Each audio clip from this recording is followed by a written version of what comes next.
right. Welcome back. Thank you very much for tuning in and keeping it here on KUTV Kenya's Rise Today. This is Biashara Tuesday, your hashtag Biashara Tuesday. Mambo ya biashara, my friend. Mambo ya business, making money and creating a good environment for ourselves. Of course, we cannot make money if you're not existing in an environment that looks like it's going to make money, yeah? But your worth comes from where you are, how you are conserving your environment, how you're navigating, how comfortable you are, also to have a clear headspace and ensure that kila kitu iko sawa as you try and make money, as you try and do biashara. Also that your biashara is taking care of the environment. Don't be that guy who's just setting up business and anachafua everywhere. But to put perspective in that rambling that I just had, sitting here down with CEO, right? CEO Busuru mwenyewe here, yeah. Kang4Nature. I thought it's King4Nature, but I'd love to know how that came up, of course, in trying to name your company or your organization and the kind of efforts that you're involved in. But first of all, welcome to the show. I'm really glad to have you here. Thank you so much. You can do a short introduction here before we get into the depth of it. Oh, thank you for having me. My name is Collins Busuru. I'm the CEO and founder of Kang4Nature. Kang4Nature is a youth-led environmental group based in Nairobi. The reason we call ourselves Kang is because we believe we are a force of nature. So whenever we come together and make an impact, we usually say Kang Kang. Yes, so yeah, that's just to indicate that we are a force of nature, and we are here to protect and conserve our environment. Right, you're here to protect and conserve the environment. Yes. What kind of efforts is Kang4Nature involved in that are pointing towards that conservation and protection of the environment? So we majorly focus on two areas. We focus on wildlife protection, and also we focus on advocacy and environment conservation. Yeah. So how do you do your advocacy, and how have you done it so far?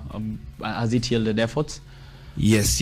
So sometimes we do it on social media, but we also believe in action. So that's why we hold a lot of activities in Nairobi National Park, Karura.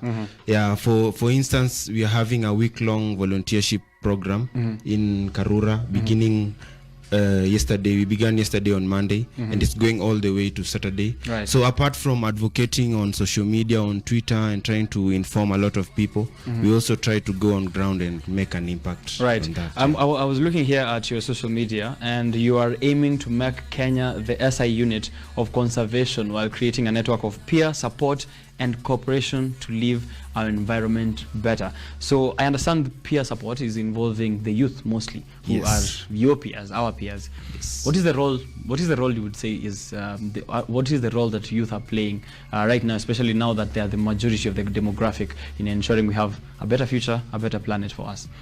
Yeah, so the youth play a really great role, especially having in mind that whatever that we have right now is there because of the people that came before us.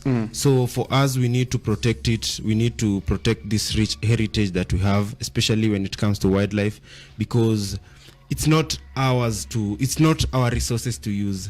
It's something that we have borrowed from our children, you get. So we need to protect it for posterity, and having in mind that we are the youth right now, and 20 years from now we will be the one in charge. It's time we now take charge, and it's time we take charge by action. It's time we come together and we make great efforts to make an impact. Conserving the environment is a very thankless job, I would say. no one really seems to appreciate this kind of efforts. And as you mentioned, there is a volunteering exercise campaign that is going on in Karura that you're conducting for a week-long volunteering. No one is going to pay you to do that. You're going to just conserve the environment and clean it up for other people who are the ones who are making you clean it in the first place. How do you do such a thankless job, and how would you motivate someone to get into such kind of initiative, to push themselves without looking for any validation or any reward whatsoever, or material reward, as we would put it? For me personally, I usually believe that in this life everyone comes with a single purpose, and for me, my purpose is to conserve the environment, and it's a passion. It's something that you wouldn't pay me any amount to stop doing, because I believe as much as I'm here and I'm doing it for myself, the children that will come after me, or rather the generation that will come after me, they will be grateful for the efforts that we are doing, and also having the fact that we were put in this world by God to also protect his creation. So I would motivate anyone at home that you don't have to get paid to make a difference, and you don't have to do such a mighty thing also to make a difference. You can just begin at your homestead, you can begin with your friends, you can begin just by your habits. Change begins with you, and the rest will create a ripple effect. So you don't have to seek reward. Reward will come naturally. Also, another thing I've noticed is when you give to nature has a very unique way of rewarding you, and it rewards you in a way that money can't. It's powerful, and try it out. I challenge every viewer at home to try it out. Try make a difference in your environment, in your institutions. You'll see how nature will provide for you. You won't have to seek more. Definitely. What kind of partners do you have at Kang4Nature to ensure that you are pushing this advocacy to the people? So first of all, I would really like to thank Kenya Wildlife Service. They have been really grateful. Every time we approach them with the project, they are always welcoming. They are always trying to help us in every way. I would also love to thank Dr. Winnie Kiru specifically. She's been one of our mentors and has been holding us all through. She's the founder of an organization called Conservation Kenya. Jim Justice Nyamu, Sam Dindi, Tony Wild. So I'm just mentioning people who have really hold our hand all through. I would really love to thank them. What role do your partners play in this effort? So apart from guidance, because in this field also it has been highly controlled by whites. So for a black person to come into this field, usually you need a lot of guidance, you need a lot of help. So they have been really of help, both financially, on when it comes to advice, also when it comes to opening doors. So when, for example, when we went to Kenya Wildlife Service, Dr. Kiru really helped us out to get into places where we can now partner with Kenya Wildlife Service to create change. And now with them, you would like to you're celebrating 75 years with them since the inception of Kenya Wildlife Service. No, Nairobi National Park. The Nairobi National Park. Yes. All right. The Nairobi National Park is celebrating 75 years. Yes. That is good. Those are very many years. Now, what kind of efforts or what kind of activities are you going to be doing in celebrating this? So actually it's the first national park in Kenya, and so the reason we feel so obliged to celebrate, first of all, I just have to mention, is because we feel when the time will come when we will celebrate 100 years, we will be the one at the helm of these institutions. So we feel we need to start taking action right now. So for that, we're going to be doing a cleanup. Actually, we are doing a cleanup right now. I have a team there at Nairobi National Park at this moment. All right. So I'm leaving here and heading there straight away. So we have a team that will be doing a cleaning of the cages, just helping out in any other way. Planting of trees, making sure that the trees are properly watered and everything. Then as we build up to the main event, which will be on 11th, that is on Saturday. All right, those are great efforts. Now you're doing this, putting into consideration the fact that a lot of Kenyans who I will, without fear call, for lack of a better word, fools, who go into these national parks, into Karura, into some of the natural, well-conserved places that we like to enjoy, the environment, to enjoy the greenery that is Kenya. But they go and litter, have fun, do the activities, drink, eat, and then you find litter all over. I think they are waiting for someone to come and clean it up so that they come and say that we have such a clean space to have fun at. How do we solve issues? I think they're the ones who should be caned, not students in schools. How should we solve such an issue of hard-headed, stubborn people. Yeah. Okay. First, I would like to commend the government. So the government banned entry into parks with single-use plastic. So that one has greatly reduced. But I think the main important is actually changing the ideology and the mindset of people. When people realize that when you go to the park and litter, the next time you go back there and find that litter, you wouldn't be able to have the same fun you did. So that's part of the things, just trying to educate the masses, because change of the mindset will actually go a long way. It will change a generation. Right. Yeah? So punishment works, but I believe just changing the mindset of people through educating them, through showing them why it's important. Right. That I believe is what will create a ripple effect and change generations. What kind of pollution is the one you hate the most? Oh wow. There has to be one. I Plastic personally pollution. Plastic pollution. Personally, I think river pollution in whatever pollution. in whatever Form. in whatever water pollution, right? Water pollution of rivers. Yeah. Water pollution of rivers, because I'm really focusing on rivers, especially the Nairobi River, which is a very sad state, is in a very sad state for such a long time. Very minimal efforts to clean it up, and I don't know what we'll do to solve it. But what were you saying? What yours was?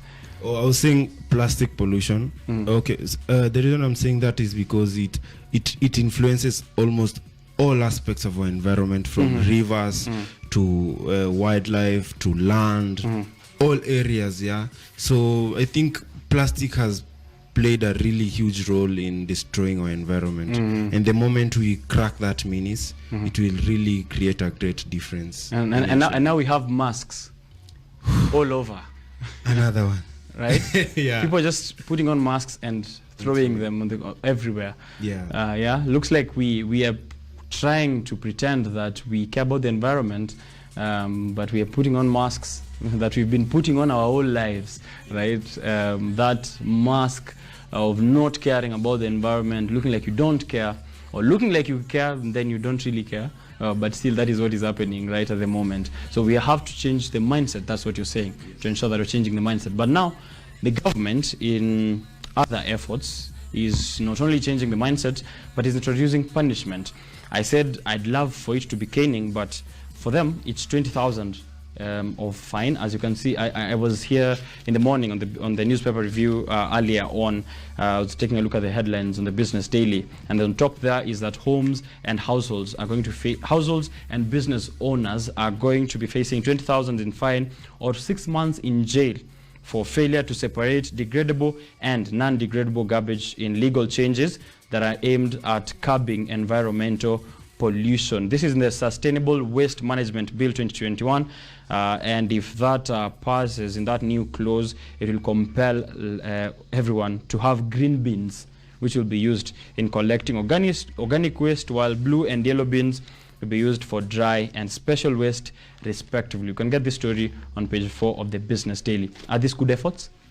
Yes, they are good efforts. I must commend them, because they will help, especially when it comes to separating the garbage and also recycling, because now we are going into a holistic way of recycling, where everything that we pick is actually put back to use.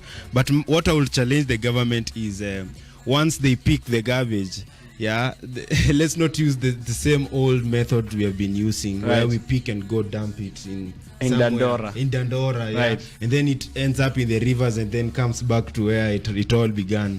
So I will commend. I will say it will really work, but also if they would implement the afterthought, where after collecting, they ensure that whatever has been collected, so that we don't have a situation where we have separated litter from the house, but then it gets to Dandora and it's mixed up. Exactly. So, it's a zero-sum effort game. Yeah, right? exactly. So definitely some of those efforts. So we'll be waiting to see whether that goes into law and how that is going to affect your business, and how you can help yourself get some of those green and yellow and blue bins to separate your household waste in that Sustainable waste management bill that is being reintroduced, a new clause there. Now, as well, the government or the ministry that is headed by one Honorable CS Najib Balala is putting a fine or a fee of 1 million bob, if I got that correct, to take photos of wildlife at Masai Mara. You are not going to be allowed to take photos of wildlife in Masai Mara unless you pay 1 million bob. I don't know what kind of I'd love to, from a wildlife conservation point of view, I'd love to hear your point, your view, and how you feel like this is going to affect creatives, although this is also not something that you're concerned with, but what do you feel? Concerning that, because I kind of understand where this is coming from. Currently, our parks are really not having a lot of funds. The funds being collected from the parks are not much, and we have great photographers which are doing a good job, but they come, take great photos, end up selling those photos for millions of dollars, and none of that is refunded back to the economy. Right. Yeah. So you feel like it should go back to. So I feel they should put it in such a way that for local content creators should be different from international content creators. But I believe the fee is important, because the moment these parks close, there won't be anyone going there to take photos. All right, so I've gotten information. It's not CS Balala. Apologies to the Honorable CS. It's the Narok County government, the Finance Act of 2019-2020, and these are their new rates. I've received that copy here. Cinematography, filming, recording, video, and photography. The difference they're putting there, the difference between all these things, the procedures of filming application, and the rates here. I'm saying if you're between 1 to 5 persons, cinematography, you have to pay 60,000 bob per week, right? And 100,000 bob between 6 and 20 persons per week, and over 20 people, 200,000. Hizo zingine, filming, recording, video, and photography are different from cinematography, and those ones will be charged 1 million bob per week, not 1 million bob for whatever length of time. And if you're above 10 people who are doing this filming and photographing, 1.5 million. If you're above 11 people, I am so sorry, it's going to be 5 million for you to get any of that. Ensure that filming fee is paid in full to Narok County Revenue account for you to obtain a letter of permit. I'd love to know your reactions. We've already gotten yours, and I think they are valid. I feel like we should be getting some of this money back, considering the fact that some of these things win awards, National Geographic Awards, win a lot. But I'd love to hear your feedback on social media. If you're watching this on Facebook at KUTV Kenya, at Richard_Okenya. That's what you guys already. That is what is happening. That is what you guys are going to be facing there in Masai Mara. Now, you have something that's coming up in December. Can you tell us a little bit about that? Yeah, so again, as I had mentioned earlier, we believe that the youth have a really great role to play. That's why I'm going to call out everyone who's watching this. On 11th December, we will be celebrating 75 years since the formation of Nairobi National Park. We are calling on every youth, come, we are going to do a cleanup. So we are going to begin and do a cleanup around the park. Then we're also going to set up signposts and garbage points so that anyone alighting from a matatu in Galleria, instead of looking for a bin or just throwing it down, you can have a place where you can throw it. Yeah. So we have a great plan.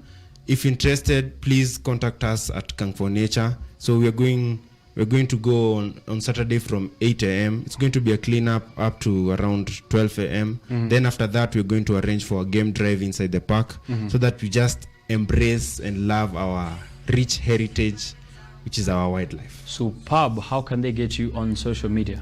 So we are on Twitter, Kang4Nature, YouTube, Kang4Nature, Facebook, Kang4Nature, Instagram, Kang4Nature. That's KANG 4 Nature. Right. So to join this initiative, Is it going to cost anyone any money? Yes. It's going to cost 900 shillings. So the amount is we're going to use the amount to set up the bins, to try and also set up points of collection, because after setting up the bin, also somebody has to go and pick that garbage and dispose it well. Put it at a common point of collection. Yes, exactly. So it's only going to be 900 shillings, but come and enjoy. It's a family event. You can come with your friends, kids, anyone. Come and enjoy. Let's have fun and create change, because just like Wangari Maathai said, we need to be the hummingbirds. We need to create change, no matter how simple and small it is. It will create a ripple effect that will make a great difference. All right. That is great. Of course, that is what they are doing there in Kang4Nature, a youth-led environmental group that is based in Nairobi, Kenya, involved in wildlife and environmental conservation efforts. And as I said, I've been here having that conversation for quite some time. Up to this point, it's interesting to see that more young people and, of course, more initiatives are being done to ensure that we're protecting our wildlife and we're conserving the environment. That was CEO and founder of Kang4Nature, Collins Busuru. You can get them across social media at Kang4Nature. As you can see it on his shirt, it's written beautifully there, Kang4Nature. A very beautiful shirt there. You can get to see them in that celebration of the 75 years since the inception of the Nairobi National Park, the first one in Kenya and in Nairobi, the city under the sun. Kang4Nature, you can see it there.